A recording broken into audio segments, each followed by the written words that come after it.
Jaya Radha Madhava Kunja Bihari.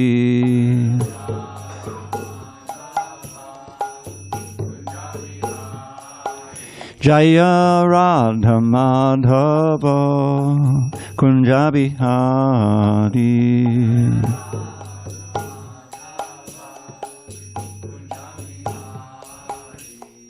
Gopi Jana Vallabha Girivaradhari.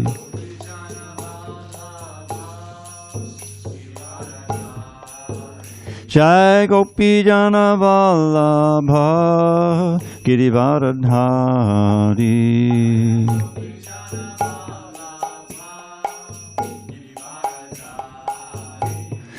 Yashodanandana Prajajana Ranjana. Yashodanandana Prajajana Ranjana. Yamuna Tiravanachari.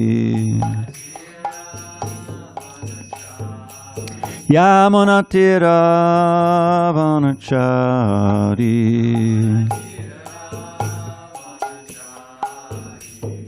Hare Krishna, Hare Krishna, Krishna Krishna, Hare Hare, Hare Rama, Hare Rama, Rama Rama, Hare Hare.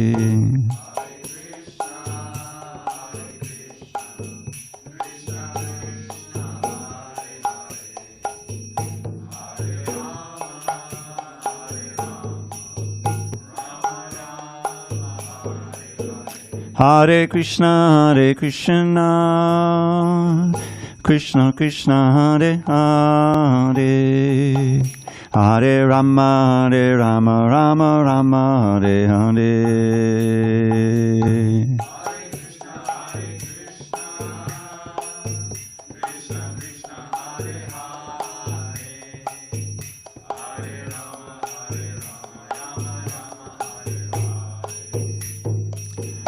Hare Krishna, Hare Krishna, Krishna Krishna, Hare Hare, Hare Rama, Hare Rama, Rama Rama, Hare Hare.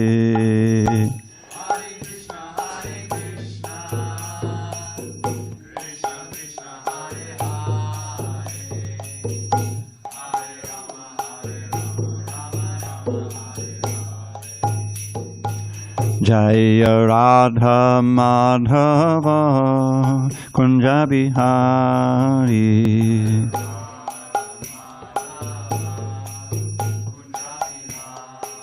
Jaya Radha Madhava Kunja Bihari.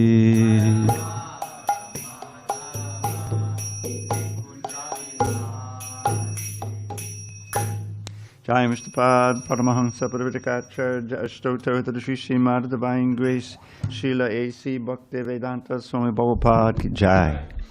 ISKCON BBT Founder Acharya Srila Prabhupada Ki Jai. Jai Om Vishnupad Paramahansa Paravatakacharya Ashtotar to the Srimad Divine Grace Srila Bhakti Siddhanta Saraswati Thakur Ki Jai. Ananta Koti Vaishnavinda Ki Jai.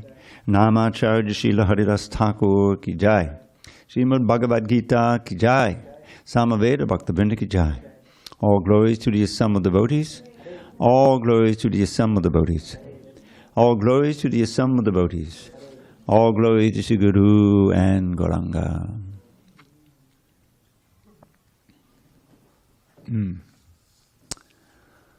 Okay. Om Namo Bhagavate Vasudevaya. Om Namo Bhagavate Vasudevaya.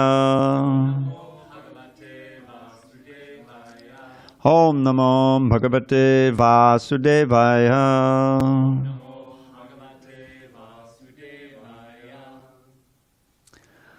On this 29th day of July, 2024 in San Diego. We're reading from Srimad Bhagavad Gita as it is, translation and commentary by His Divine Grace A.C. Bhaktivedanta Swami Prabhupada.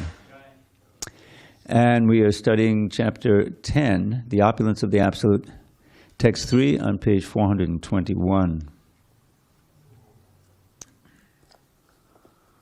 Yo mam ajam anadim cha veti loka maheshwaram asammudha samartyeshu sarvapapai pramuchyate yo mam ajamanadim cha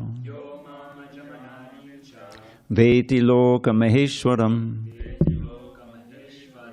asammudha samartyeshu sarvapapai pramuchyate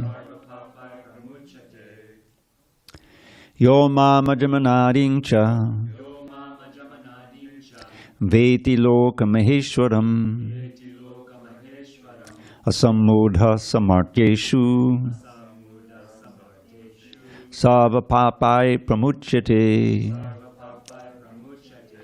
yo mam ajamanadim cha veti loka maheshwaram asammudha samartyeshu sarvapapai pramuchyate. Go ahead. Yo mam ajamanadim cha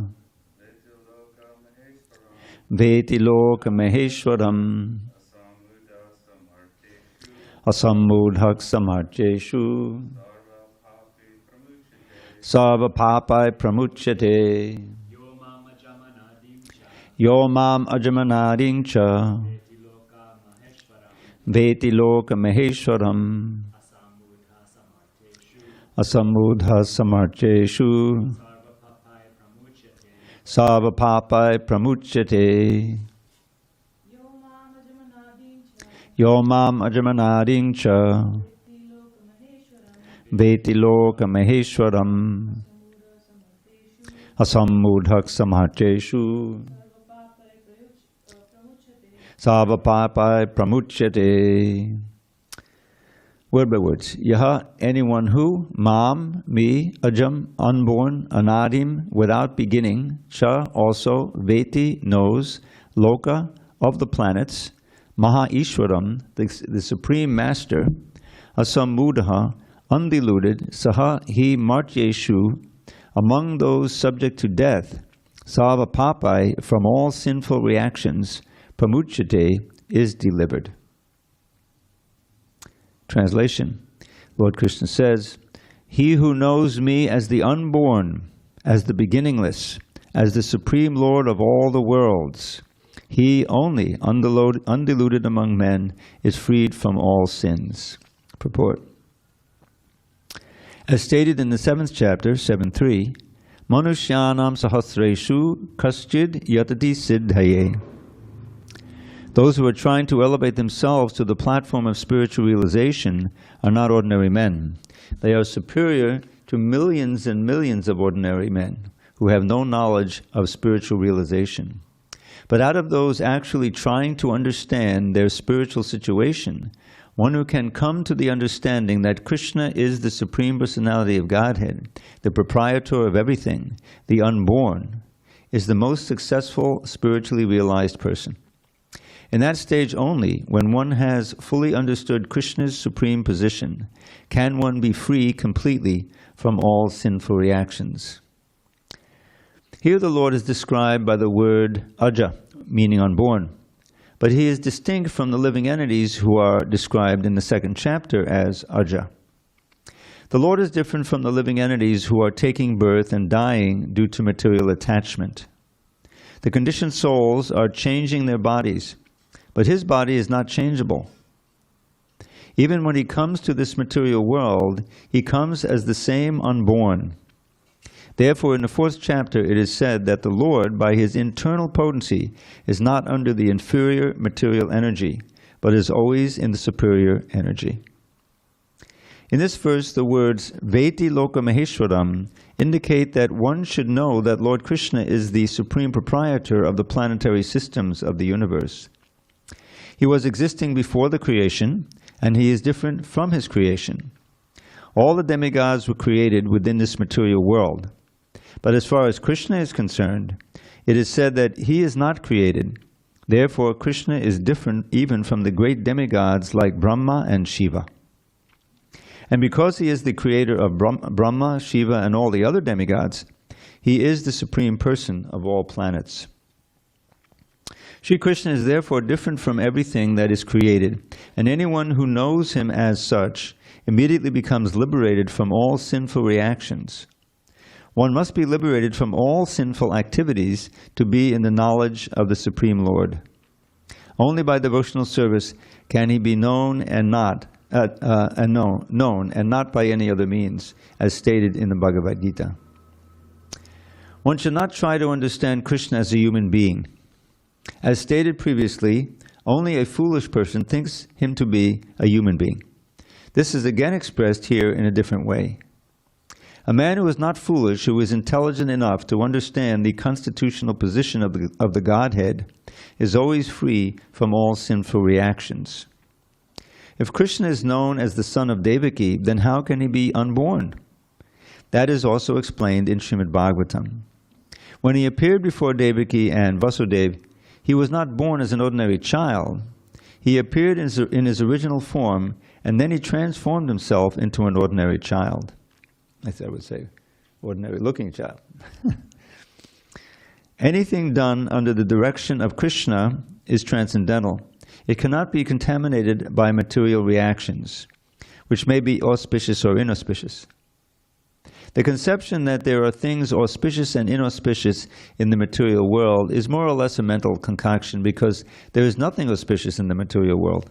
Everything is inauspicious because the very material nature is inauspicious. We simply imagine it to be auspicious. Real auspiciousness depends on activities in Krishna consciousness in full devotion and service. Therefore, if we at all want our activities to be auspicious, then we should work under the direction of the Supreme Lord. Such directions are given in authoritative scriptures such as Srimad Bhagavatam and the Bhagavad Gita, or from a bona fide spiritual master. Because the spiritual master is the representative of the Supreme Lord, his direction is directly the direction of the Supreme Lord. The Supreme Master, the spiritual master, saintly persons, and scriptures direct in the same way. There is no contradiction in these three sources. All actions done under such direction are free from the reactions of pious or impious activities of the material world. The transcendental attitude of the devotee in the performance of activities is actually that of renunciation, and this is called sannyas. As stated in the first verse of the 6th chapter of the Bhagavad Gita, one who acts as a matter of duty because he has been ordered to do so by the Supreme Lord, and who does not seek shelter in the fruits of his activities, anashrita karma palam, is a true renouncer. Anyone acting under the direction of the Supreme Lord is actually a sannyasi and a yogi, and not the man who has simply taken the dress of the sannyasi or a pseudo-yogi. Om Jnana Timarandasya Jnanandana Shalakaya Chakshu Unmilitam Mena Tasmai Shri Gurave Namaha. I was born in the darkest of ignorance, but my spiritual master Srila Prabhupada opened my eyes with the torchlight of knowledge. I offer my humble obeisance unto him and all members of Sri Parampara. So,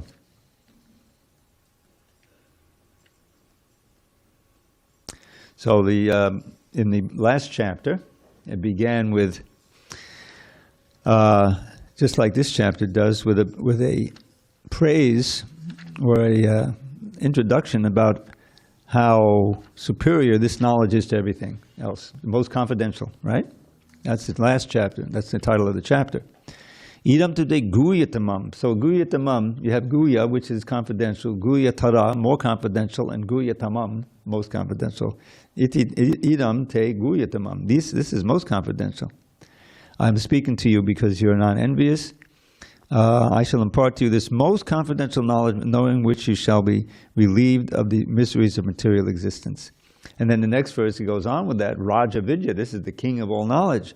Raja Guhya, most confidential, Pavitra Minamuttamam, most pure, purifying. And Pratyakshavagamam Dharmyam, it can be understood directly by experience. This Dharma, this religion, this practice. And Susukam Kartamabhyam, it is very joyfully and easily performed. What more do you need? And then he goes on to explain the rest of the chapter. And then, you know, basically it comes to the final point there, which is one of the high points of the Gita. Manmanabhavamad bhakto. Just think of me, become my devotee, worship me, bow down low. Thus connected to me, you'll certainly come to me, Arjuna. But now, in the first verse of the 10th chapter, which we just started, Krishna says, Almighty Arjuna, because you're my dear friend, for your benefit I shall speak to you further, giving knowledge that is better than what I have already explained, even the 9th chapter. Wow. So one of the high points of this chapter, the last chapter ended with this verse, which is critical. Manmanabhavamad bhakto, more or less outlines the whole process of devotional service, and it's repeated in the 18th chapter, which is very important. But this chapter contains what's known as, we don't call it Chatur Shloki Bhagavad Gita, as we call Chatur Shloki Bhagavatam. There's 4 verses that was the original Bhagavatam that was spoken to Brahma. And it was then expanded into what we have now. 4 verses expanded into 18,000. And basically there's a real parallelism between those 4 verses and these 4 verses that are coming up in text, beginning in text 8. And the most important part is because what does the Brahma Samhita, the Brahma Sutra or Vedanta Sutra begin with? Now, therefore, Atato Brahma Jigyasa, one being a human being, you should inquire into Brahman. What is Brahman? Janma Jasa Yataha, 2nd Sutra. It is that from which everything was generated, Janma, and Adi, that key word Adi, which means etc. If it generated, sustained, and destroyed. There's that force, that entity, and of course we understand this is the Supreme Person. And so that's a question that we should be asking as human beings. What is that? Where does everything come from? And where do I fit in? Who am I? What am I? And how can I get closer to that entity? How can I expand my knowledge and succeed in my life's mission? So he says, Boy, I'm going to again speak to you, but this is going to be even more confidential, more advanced. Speak to you further, giving knowledge better than what I said. Okay. And then text 2, and this is the question of knowing God. This is the knowledge that undergirds our practice of devotional service. You know, who am I?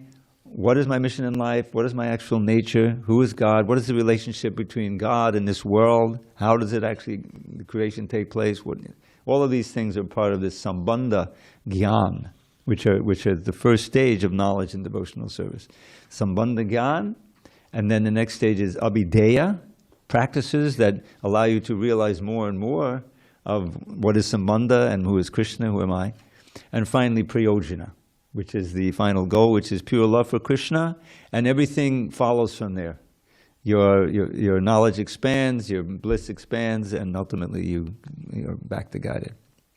So, now he says, the verse we read today, he who knows me, according to what I just said, and as the unborn, the beginningless, the supreme Lord of all the world, he only undiluted among men, is freed from all sins. And Prabhupada makes the point in this purport that one has to be free of all sins. Actually, let's see, in the latter part on page 422, because there's a little editorial thing that happened here. Yeah. Okay. So you see the 1, 2, 3, 4th paragraph up. Sri Krishna is therefore different from everything that is created, and anyone who knows him as such immediately becomes liberated from all sinful reactions. One must be liberated from all sinful reactions. That activities should be reactions. Prabhupada would sometimes use them interchangeably, but activities are obviously different from reactions.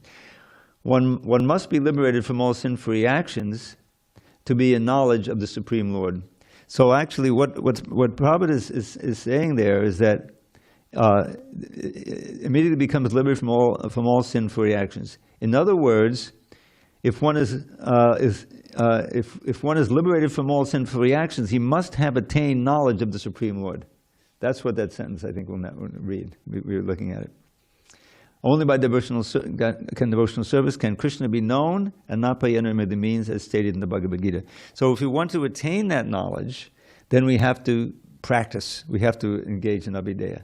And for that, we need association. And for that, of the three sources of knowledge, there's this three pillars that knowledge rests on: the guru, the sadhus, and the shastra. The shastra. So, and the basis of it all is the shastra. The guru, genuine guru, is one who is an acharya, who knows the shastra backwards and forwards, who follows the tenets of the shastra in every moment of his or her life, and who takes the trouble to impart that knowledge. Those three things. So by the association with that pure devotee, I like to emphasize this verse about, you remember the Bhagavat Sangi Sangasya? Does that ring a bell? Maybe not. So the word Sangha, we know, association. Sangi means someone who you associate with, or who is associating. Sangi is the person, and Sangha is what happens between. So it says in two verses, this verse is repeated in the Bhagavatam. Tulayama lavenapi nasvargam napunar bhavan bhagavat sangi sangasya martyanam kimutashichaha. So tuliya means equal to. Tulayami lavenapi, even a moment's association with a bhagavat sangi, someone who is associating with Bhagavan, who is intimately associating internally and externally, pure devotee. Sangha, that association, is more valuable than, gives more benefit than these common things that he then lists. Tulyam and Lavanam, na swargam, even a moment's association is more valuable than swargam, going to heaven, going to Indraloka. You know, he described so many millions of years you can enjoy, but you have to come back here. Swargam, na punarbhavam. Na punarbhavam means not coming back. In other words, liberation.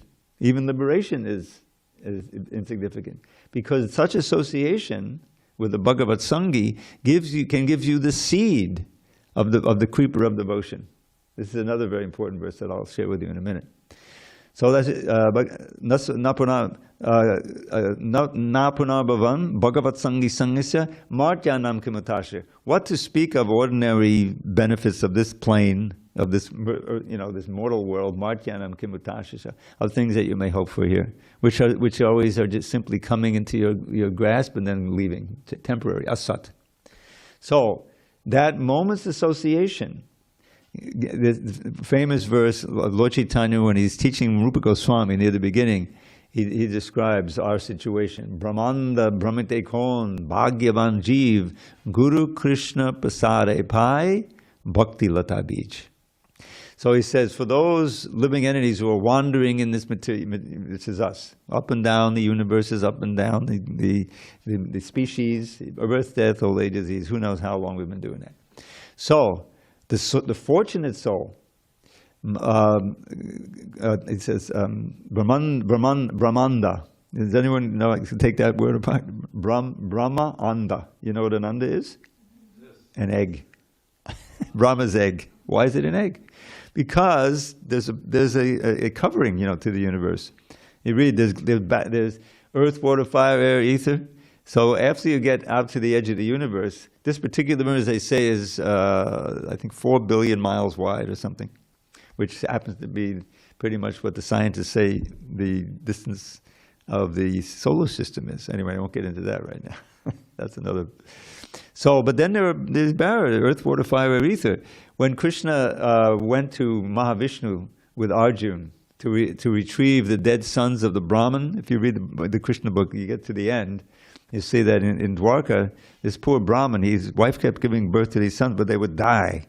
They would die, And so he started complaining to the king, because the king is responsible for everything that happens, And Arjun was there. What's the problem? Well, you're part of the Kshatriya, clan. How come you can't, help me keep my sons alive? They keep getting bored and dying, So Arjun said, "Oh, that's terrible. So I'm going to try to help. Next time your wife is going to give birth, I'll protect the house. So the wife gets pregnant again and getting birth to the next son. So Arjun goes there and with his arrows, he shoots a whole barrier. He creates a whole thing, and he's waiting there. And the mother gives birth, and the child dies again. So Arjun vowed, if I can't protect him, I'm going to jump into the fire and die, commit suicide. So he's ready to do that. And Krishna says, no, just come with me. We're going to go get the sons back, because he knows what. Read the story, So Krishna takes him on his chariot, and they go off, and they're going to go to Mahavishnu. So, Arjun is riding along for the ride, and he's going and going, and they reach the edge of the universe, and, Arjun was, well, what's going to happen now? And the horses are also a little bit worried, And so they say, well, we're going to go through the causal ocean or whatever, So they go into it, and there's this bright light outside the barriers, Arjun can't see, so Krishna has to give him some blockage, So somehow they go through that, and they go all to Mahavishnu. And Mahavishnu, oh, welcome, welcome. And so Krishna and Arjun, they both bow down to Mahavishnu. So there's this whole thing, like Mahavishnu is supposedly, in this particular instance, playing at being superior. So I just wanted to see you both, And so I stole those Brahmin sons because I knew you would come, So it goes on like that, and Krishna plays the part of being subordinate to Mahavishnu. And they get the sons back. They get all this I think there's 9 sons, they put them on the chariot, and they're little boys, babies. And they take them back. And of course you can imagine how overjoyed the Brahmin and the Brahmin's wives were to get the boys back. So the idea is that Krishna, he's doing things that, whether it's in the Bhagavatam or just in the Bhagavad Gita, especially the 11th chapter, that are only possible for him. He's giving a display to Arjun, and through Arjun, he's giving it to us. Because the whole idea is that we're meant to be in our lives for the presence of Krishna to expand. To every moment, we're conscious of Krishna and our relation with Krishna, and we're doing something in service, if only to remember him. Sometimes that's the service. Or in a class or in my reading, to give full attention, to be completely receptive. And that's the only thing. Because the mind is like it's hard to control, like the wind. It's going this way and that way. We even have the train of thought, taking you out the window, with a million things. And, well, where did that thought come from, So, remembering Krishna constantly, like we have this beautiful example of Prahlad. We're kind of winding up the chapter now, finally, The prayers are done, and then the benediction he got, that his father would be purified, and like that.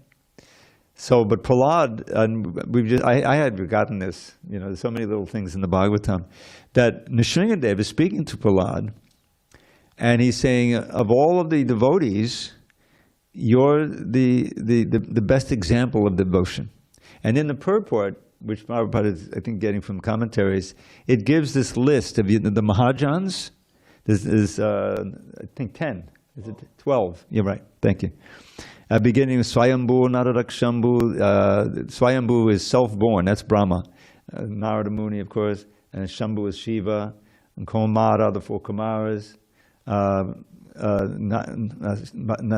Naradaksambhu, Kumara, Kapilo Manu, Kapila Muni. And Manu is Swayambhuva Manu. And then Prahlada, Janaka, Bhishma, Bali, Vyasaki, Vayam. So Prahlad is there in the list. Janaka Maharaj, the father of Sita, who is the only one who doesn't really appear in the Bhagavatam, doesn't say anything. He's mentioned, I think, in the 9th canon, but he doesn't give any instruction. Bhishma Dev, and Bali Maharaj, and Shukadev Goswami, and Yamaraj. Those are the 10. 12, sorry. But of all of them, says the commentary, Prahlad is the best example of a pure devotee, which is very interesting. And then our friend Vijay Krishna asked, well, why is that? And I gave an answer, which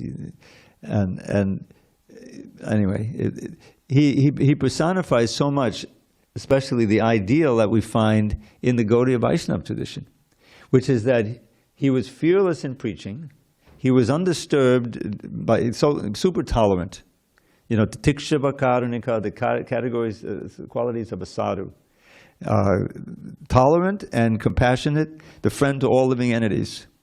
And to be really compassionate and act on that compassion means to take risks in order to spread God consciousness for people's benefit. You have to be both. You have to be tolerant and you have to be compassionate. If you're not compassionate, you won't be motivated to go. And if you're not tolerant, then you can't face all of the opposition and the difficulties of preaching. So anyway, it goes on, and Prahlad perfectly personifies that. And these two verses that I always like to chant in his instruction. These are his prayers. And Prabhupada would always quote these verses because they personify the mood of a follower of Lord Chaitanya who is concerned with realizing Krishna at the highest level and at the same time giving to others. Both of those are necessary, right, to be a true follower of Lord Chaitanya, which he himself did. So the one verse, the prayer is like this. Near the end of his prayers, he says, Naivod vijay paradodatte avaitadanyas twadvi yagayana mahamata magna chitta shochetito vimukachetasa indriyata maya sukhaya badamudbhato vimudhan. So he says, my dear Lord, I'm not disturbed at all. I have no disturbance. I'm completely at peace and happy. Because I'm with you, and you're across the Vaitarani river. In other words, I'm because of my thoughts, I'm living there. And any time I want, Twadvirya Gayana, I can sing about your glories, Virya Gayana and Mahamrita Magna Chitta, and immerse my mind in an ocean of nectar. Mahamrita Magna Chitta, Magna is drowning ocean. But I'm lamenting, Shoche, how could you lament? It should be Brahma Bhuta, beyond lamenting Brahma Bhuta, Prasanna Shochati, but he says Shoche. In the Gita, anyway, but he's beyond that. So why is he lamenting? Vimukachetasa indriyata. Vimukachetasa, every word is so telling. Vimukachetasa means those who have turned their face, vimukha, or consciousness, away from the Lord. And they're absorbed in the material energy. For the fools and rascals. Vimukachetasa indriyata, for the sake of the senses, for sense gratification. Maya sukhaya, which is this illusory, flickering happiness that we've been pursuing for millions of births. Maya sukhaya bharam udbhato, bearing the great burden of trying to enjoy these flickering little pleasures. It's a burden on the soul. Bharam udbhato vimudhan, these not just fools, but extreme fools, extremely foolish souls who have forgotten you and lost touch. So then the next verse, he clinches it. Prayena. Now praya always means for the most part. Prayena deva munayo svamukti kama. My dear Lord, these great saints and sages, learned yogis and everything, for the most part, svamukti kama. He compared it to lust, my own liberation. In other words, I don't care about anybody else. I just want my own liberation. I want freedom from birth and death. I'm going off to the Himalayas and let people just rot here in Pacific Beach. So I'm not like that. But he's saying this is what most of these munis are, and munis means silence. So that in the second line he says maunam. Did you know that muni comes from mauna? Mauna means silence. So the munis, they don't talk. What if I sat up here and just did it? You see? So Prabhupada makes a point. Many kinds. Silence. We practice silence, but it's supposed to be silence of any material vibration. And then Prabhupada says, I think in the Gita, then the real talking begins. Talk about Krishna, chant Hare Krishna. Prabhupada was never silent. He was always either dictating or writing or whatever. So, but here he's describing the unqualified munis, the selfish. Prayena, for the most part, Prayena deva munayo, O Deva, O Lord, munayo, svamukti kama, looking for their own liberation, maunam charanti. They're silent and they charanti vijane. They wander in the Himalayas, the forest where there's no people. Vijane, where there's no people. Naparartha nishta, not at all determined to help others. You see? Really selfish. So he says, Naitan vihaya, kripana. I cannot abandon these kripanas, these foolish misers, who are trying to enjoy material happiness. these suffering souls, conditioned souls. Naitan vihaya kripana vimamuksha eko, simply desiring my liberation alone, because nanyam tvarasti sharanam brahmano dupashe, I don't see any other shelter for them but you, my Lord. And I am the medium to give them you. That's the preacher. That he has Krishna, he has knowledge of Krishna, and is in a state of peace and happiness because of that. But he understands the urgency, paradukka dukki. You know that phrase? It's such an important. Paradukka dukki means that unhappy to see others unhappy. Unhappy to see others. This is the heart of a Vaishnava. And so, at the risk of life and limb, sometimes he'll try to spread Krishna consciousness. Give others the Krishna consciousness so that they will become preachers as well. That's the way. It's almost like a positive infection, So that was Prabhupada's mood, and that's the mood of all the great devotees following the line of Lord Chaitanya. So this Bhagavad Gita is a basic book, as we know. So many Bhagavad Gitas are distributed in so many languages, and because it's being explained by Srila Prabhupada here in his wonderful purports, it inspires people to investigate more, and to associate with devotees where they can really take up the chanting and so forth. So this chapter will, when we get to text 8, will give us an essential verse, and it's parallel, before we go on, parallel to the actual Chaturshloki Bhagavatam, which is in the second canto. I think it's the 9th chapter of the second canto. There's 4 verses, which are the first verses. Lord Krishna spoke to Brahma, the Bhagavatam in a nutshell, which were then expanded, And ahameva asameva gre nadyan yat sarasat param.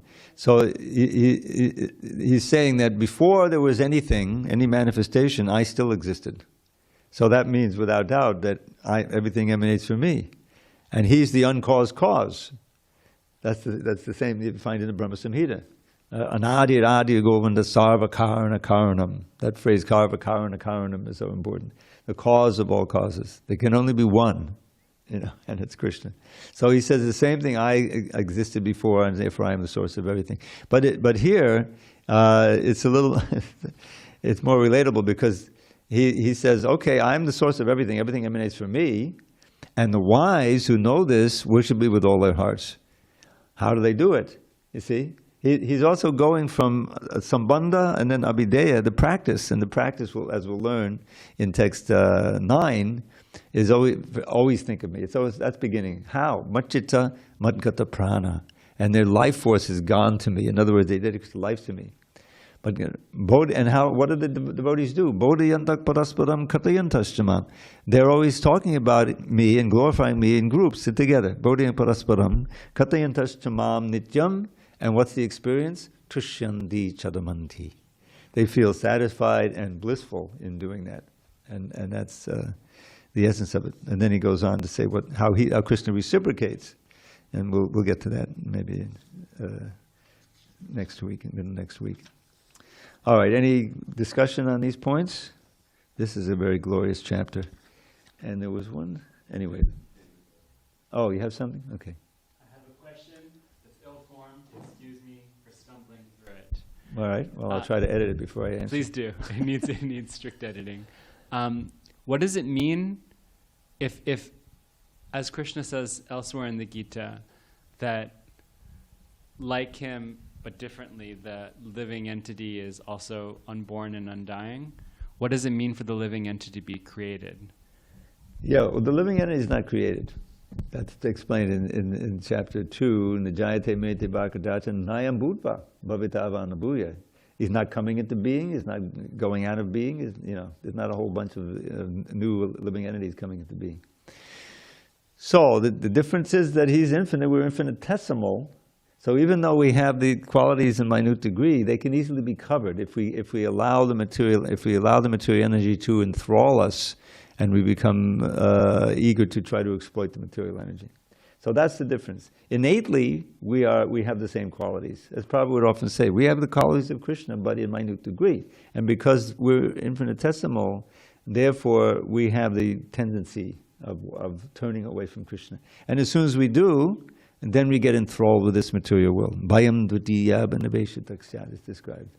And then we're leading a life of fear, intermittent fear and terror, death, what's happening? Oh my God, my knees don't work anymore.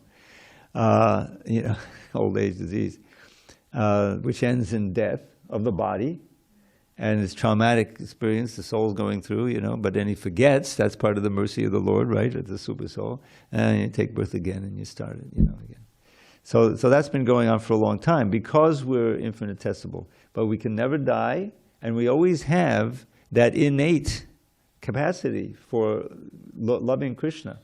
It never is extinguished. It can be forgotten and buried, but that's part of our innate quality. Nitya Siddha Krishna Prema Sadhya Kabanoi. The Lord Chaitanya teaches in the Sanatan. The eternal perfection of Krishna Prema is something that every living entity has. Not sadhya. In this case, sadhya means something that you have to develop from outside. Then how do we realize it? Shravanadi Shuddha Chitte.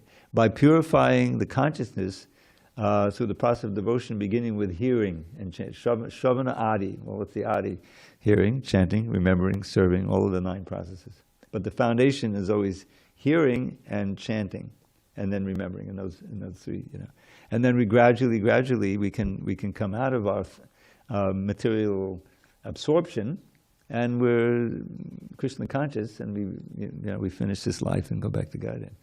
So that's the difference. Does creation in this sense mean being given a kind of covering? Yes. If you want to, you can say it like that. I mean, the living entity himself is not created, but certainly the bodies we inhabit and that we identify with ordinarily are created, maintained, and destroyed. Everything there's like 6 changes that any living being. Creation, or birth, growth, maintenance, byproducts, and children, dwindling, death, and then you start again. Every living being goes through this. All right, let's see. We have time for these 2 verses here. Text. All right, we may have to break up this purport. It's pretty lengthy.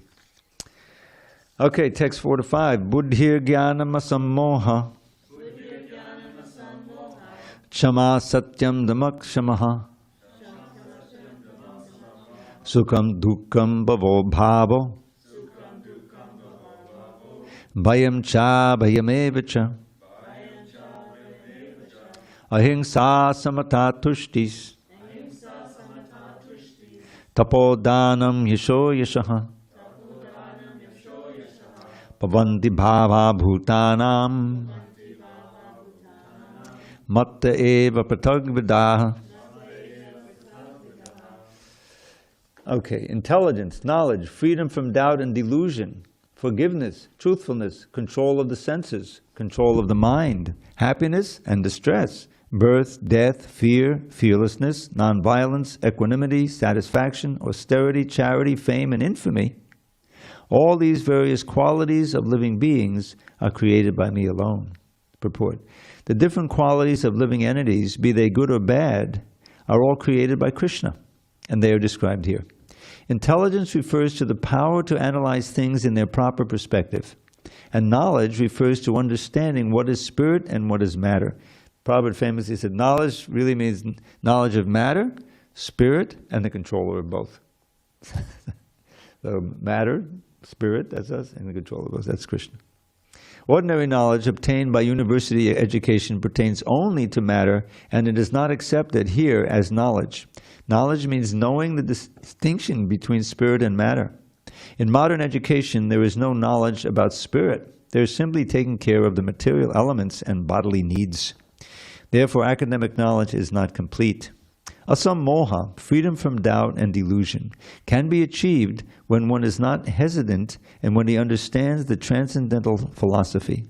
Slowly but surely, he becomes free from bewilderment. Nothing should be accepted blindly. Everything should be accepted with care and with caution. Shama, tolerance and forgiveness, should be practiced. One should be tolerant and excuse the minor offenses of others. Shama refers to tolerance of bad things that you consider someone else has done to you. It doesn't necessarily mean tolerating cold weather or something. That's titiksha. So Shama is you forgive others' offenses. Satyam, truthfulness, means that facts should be presented as they are for the benefit of others. Facts should not be misrepresented. According to social conventions, it is said that one can speak the truth only when it is palatable to others. But that is not truthfulness.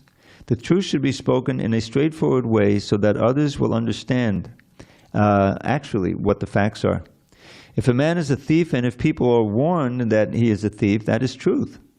Although sometimes the truth is unpalatable, one should not refrain from speaking it.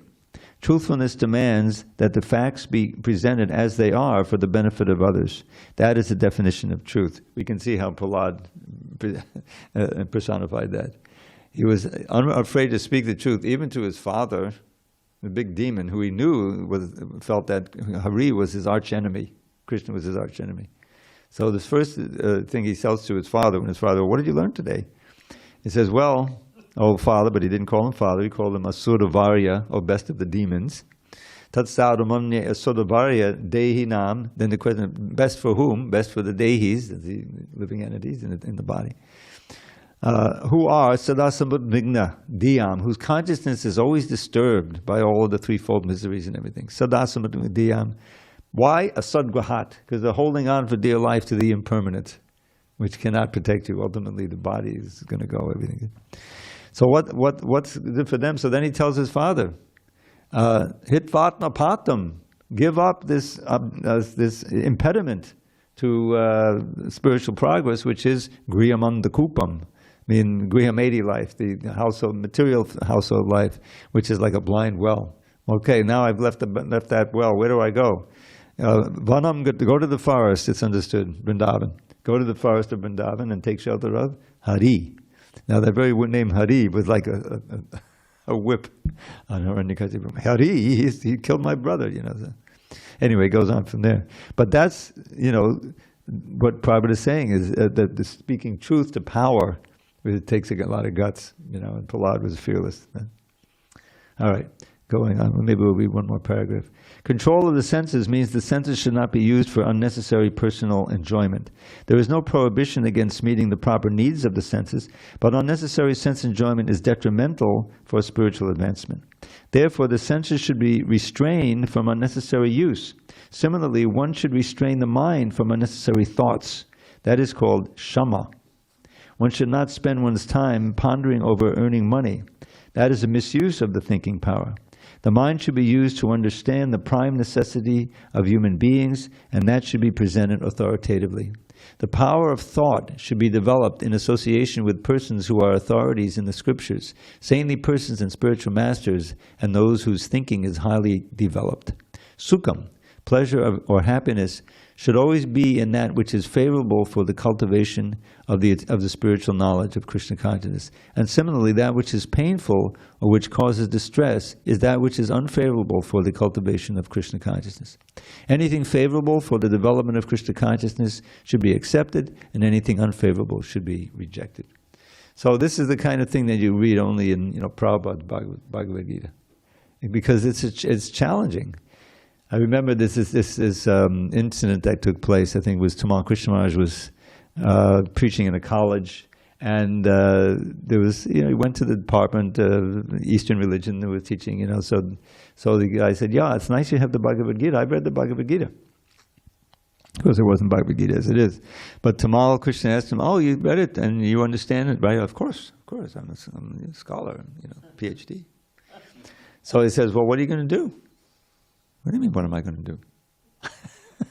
The Bhagavad, you know, he told him the Bhagavad Gita ends with, there's a way to act, a way not to act, you know, for your upliftment or for your degradation. So what do you, know? So that's a perfect, you know, vignette, because it shows that the materialistic approach to the Bhagavad Gita is not going to help you. I forget who, someone loaned me a book. Oh, it was Dr. Baxter, I think. Yeah. It was a Bhagavad Gita that he had read before, but it wasn't the Bhagavad Gita as it is. And, you know, I've seen them before, no commentary. Just a free verse version. They didn't take the trouble to try to make it rhyme or anything, you know, of the Bhagavad Gita. But there's no way you could read that Bhagavad Gita and then say, oh, now I got to surrender to Krishna. That's not going to work, you know. So the association, even, this is such an important association, most important association with the acharyas, with Krishna, is with the words, with the words. Vani and Vapu. Vani. So this Vani, these are Prabhupada's words. We're associating with someone who personifies it, who's living it, who's at that, already realized the end of the Bhagavad Gita, and it comes through, so much, and therefore it can change your life. Whereas these other uncommentated Bhagavad Gita, we're warned, that this is an important warning.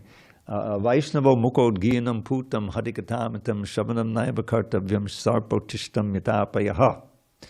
Which means, I think Sanatana Goswami is quoting this verse, from some Purana, I think. A Vaishnava mukod gyanam means from the mouth of a non-Vaishnav.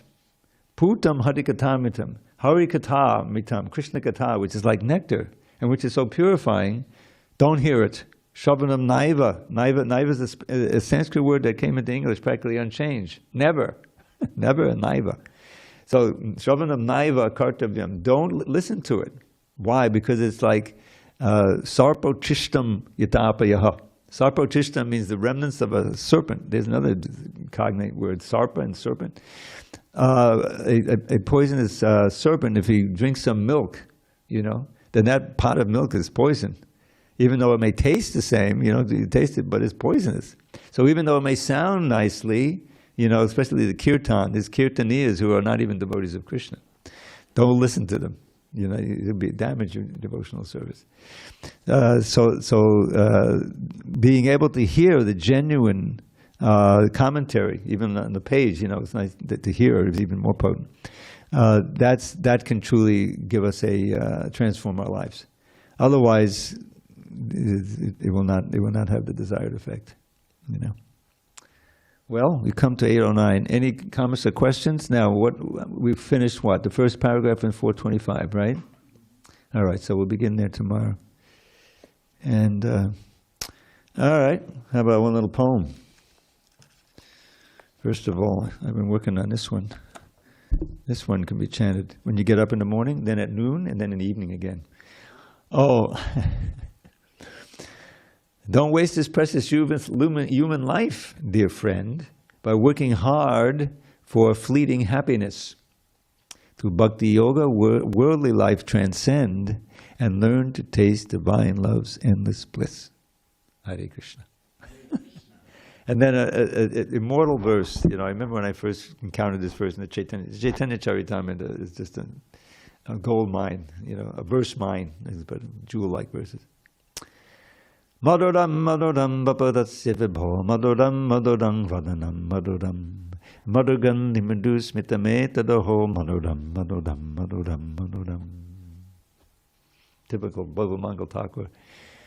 Sweet, sweet is my dear Lord's form, sweet is still his face so fair, but his honey-scented gentle smile is sweet beyond compare. I'm going to give you another one with Maduram Maduram from Bhagavad Mangal Thakur, but I don't have a poem, so I'll just give you the rough translation. This is a far-out verse. Duta tapani durmadavilo bitakul baham vidachita chandaka badadama badanam jagatam mama dishamam buteti muditan and abhimmamaho kimapikishora dama maduram maduram maduram. So, Druta Tapaniya, I'll try to, all right, we'll do it real quick. So, Druta Tapaniya means molten gold, but Tapaniya itself is highly refined gold, more refined than everything. It's heated more, Tapaniya. So, molten, highly refined gold has a very great glow, more than even ordinary gold. So, that gold is very proud of its glow, right? This is personified. Druta Tapaniya, Durmana Vilopi, but Krishna's golden yellow silken dhoti, the garment that is working, steals the pride, destroys the pride of that molten gold.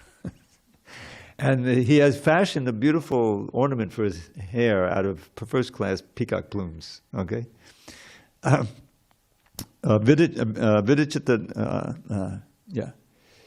Drita tapanhi adurmane vilobadakula baham vidachata chandaka abadanam jagatam. But he himself is the ornament for the whole universe. He's got the ornament of people, but he's the. So then this is typical Bilvamangal. He can't see, physically he's blind, but with the spiritual vision, he's always seeing Krishna.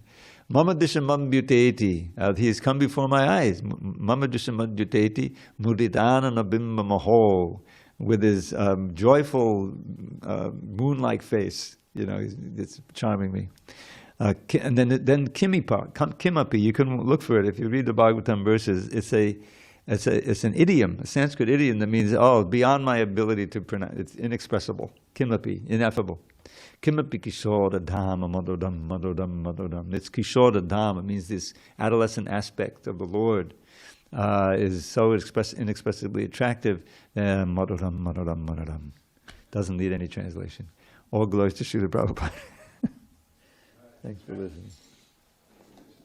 So we'll resume tomorrow. Second paragraph, page 425.